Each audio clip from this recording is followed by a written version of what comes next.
ebizibu bingi ebijjira mu kumanyika ng'okuze ng'onaatera okufa.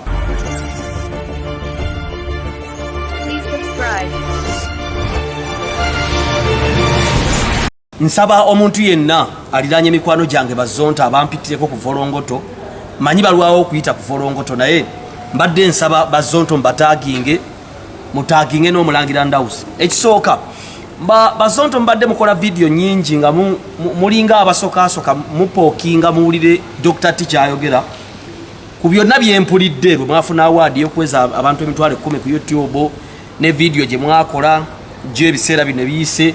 Ekyokuddamu kyange kiri bwe kiti. Ekisooka etteeka ly'obulamu erisooka omuntu yenna yali akuyambyeko ne bw'aba yakuwa ekintu kitono oba kinene ekyo kyotambulanga oyogera toyogeranga kibi. Saabazonto wampa omutwalo gwa ssente mulamba bwe nali ngenda ku Soroti era n'omulimu gwange ogwa Soroti ogwasooka okunsasula ssente ne bujingo benna bye yankolera gwakubira mukulu Ssenkubuga essimu ne bantwala. Ekyokubiri bwe mala okwawukana ne bujingo n'enkomawo ku Simba mu 2016 gwe walagira kifuba ne banteeka ku mpewo. So success yange mu media ebadde yesigama ku Mulangira Ndawusi ne Saabazonto. Ate bana abalala babaddewo ng'omuvubuka akula nga bambuulirira kubanga buli muntu ava mu kyalo n'emizeeje n'empisa ze na buli kimu omuntu ayita mu kubuulirirwa n'okuzimbibwa n'agenda ng'akula. So eryo tteeka lya bulamu omuntu oteekeddwa okutambula ng'ojjukira oli kiyakkolera. Ekyokubiri mbadde mbasaba bazonto mwekuume nnyo kubanga egyo emyaka COVID agiyisa bubi. Emyaka gyammwe egyo COVID agiyisa bubi.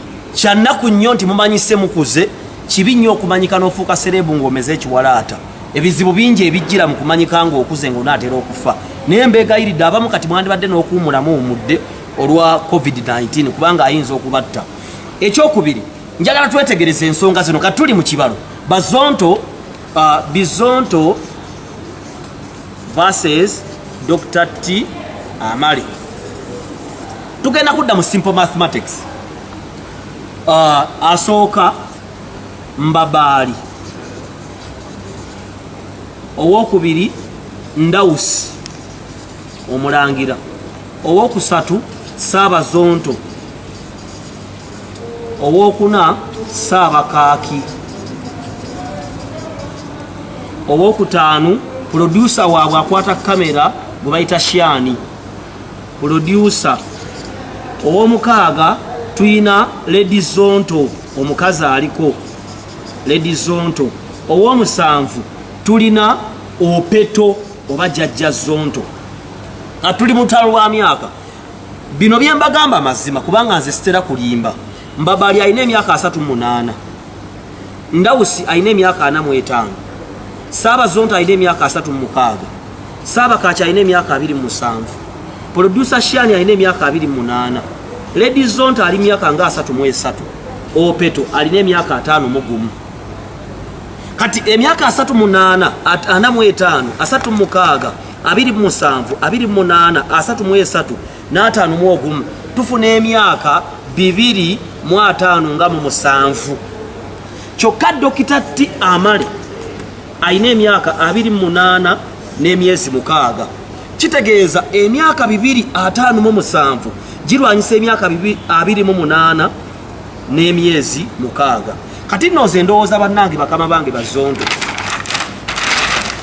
bwe tubanga emyaka 257 versus emyaka 28 nga tumaze omwaka mulamba nga twawukanye nga mukyagala okukakasa audience nti Dr. T Amale si yali abawandiikira muli b'amaanyi muba muswadde gino emyaka mingi okulwanyisa ono kitegeeza ono akyabasinga. Ekyokubiri muli abantu 6 oba 7, Dr. T ali bwomu. Kitegeeza mba abantu 7 mukyagala okukakasa audience nti Dr. T si yali abayimirizaawo kitegeeza Dr. T Amale akyabasinga. Ekyokubiri mwantondawo mu media nange ne mbatondawo. Osobola okusinga maama w'obuwanvu tosobola musinga bukulu. Nina bye mbasinga mulina bye munsinga. Kyokka ekisinga obukulu kiri kimu nti Dr. T si kyalwanira views nti nkoze video kati kefuna emitwalo 26 newaane nedda. Eyo level nagivaako ye excitement gye nagambye nti kibi nnyo okumanyika ng'oyingidde saatizi oba okutusa ekiwalaata nga nebyokola biswaza. Waliwo omuntu atunula Bazonto n'alaba abasajja abakulu abameze n'envi nga beekonga ne yeewuunya, kubanga ekiseera ky'okwekonga n'okwemoola kyayitako dda. Ekirala, bwe tubala Dr. T. Amale ayina 20% ey'abantu abamuwuliriza, Bazonto bagwa bantu 8. Lwaki bagwa bantu 8? Dr. T agwa wa Museveni, bagwa wa Bobi Wine. Bobi Wine aliko abantu 8, Museveni aliko abantu 20. Katudda mu status kitegeeza Bazonto babeera mu level ya Lumbuye. Kyokka ate Lumbuye si comedian, ate Lumbuye abasinga following. Kati kitegeeza following ya Bizonto tebagijja mu kuba nti bakola comedy omulungi, bagijja mu kuba nti boogera ku bintu aba people power bakola batya. Kitegeeza bagwa mu group ya Lumbuye, penge n'abalala.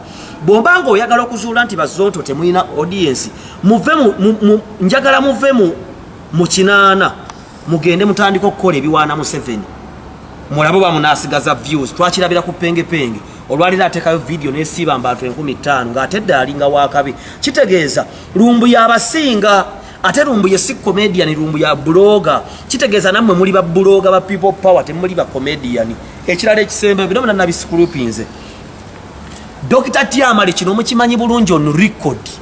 Mmwe nnyini buli mwezi muyingira essabo. Bazonto oyingira amasabo, Opeto oli weewandawula, Mbabali oli mulogo, Kaachi oli mulogo, oyo omukyala simumanyi nnyo. Nono producer mumanyi. Nemwe mwennyini mukimanyi bulungi nti Dr. T ndi muvubuka mulokole. Kali kitegeeza nti abalogo 6 witches versus 1 godire boy. Abalogo 6 bali mu kulwanyisa omulenzi omu asiiba asaba era asoba asaba. So omulenzi ono myaka 28 n'emyezi 6 akyayina obudde okupuluvinga ensi nti ayina bingi byasobola. Ne bw'oba omumanyiiko ensobi akyayina obudde okutereeza, wabula mu abasinga muli mu myaka 5. Kati ng'omulangira Ndawusi, Opeto, Jjajja Zonto muyingidde emyaka egya retirement n'okulya pension. Kyokka ate Dr. T. Amale akyakola emirimu mingi. Kati omutandika okupuluvinga audience olwaleero muba mukagudde. Ekisembayo waliwo kye bayita obunnanfuusi, hypocrisy. Omuntu yenna ategererwa ku byayogera. Sabazonto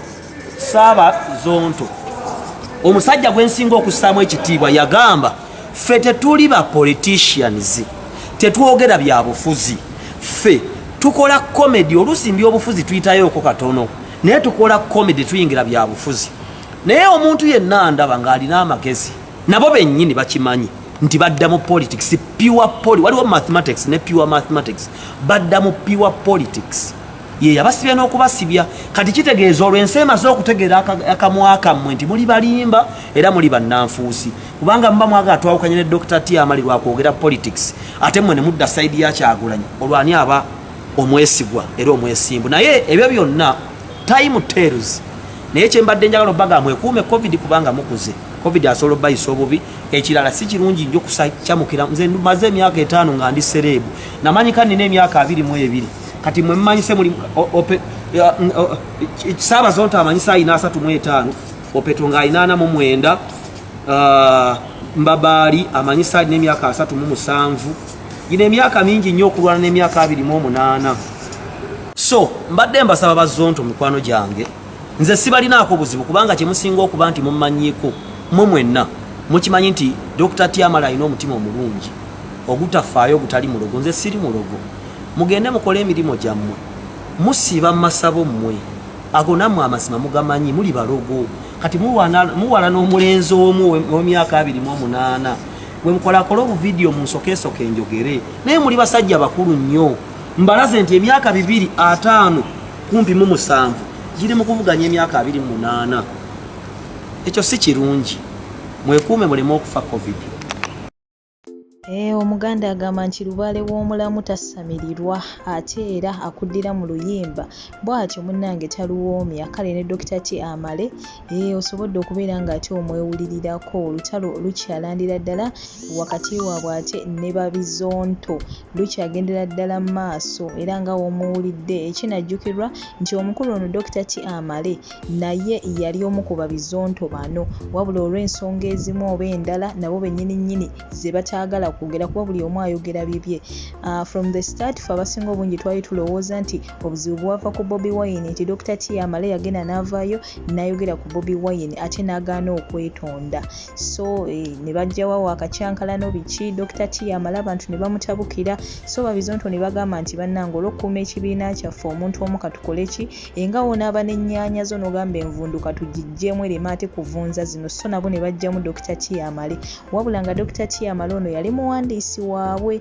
So kati munnange ate kati olutalo lwavudde kubeera nga bano batuuse ku buwanguzi olw'okujaguza abantu emitwalo 10 ba followers emitwalo 10 ku YouTube. So we batyo ne bavaayo mu kwogera bayogedde bingi nnyo ate era ne bakoona ne ku mwami ono Dr. T Amale ensonga lwaki yavuddeyo ate nasobola okubeera ng'akola ki nga naye abambalira munnange anti bagamba nti atakulekera naawe tomulekera ennyanja ekutta omira. So munnange naye yasazeewo okubeera nga tabalekera n'avaayo n'abaddiza omuliro era nga munnange w'omuwulidde abalangidde obukulu we bingi nnyo byayogedde sigenda bikuddiramu wabula nga kyengenda okusaba muganda wange subscribinga ku channel eno okwate ne kadde buli video gyenfulumya etukire buteerevu mu notification zo tuli ku lugendo olututuusa ku 1K subscribers nyambako tusobole okubeera nga tukuza channel yaffe eno. Nkwagala nnyo nkwagalira ddala akunkuumire atakuumira mpeera.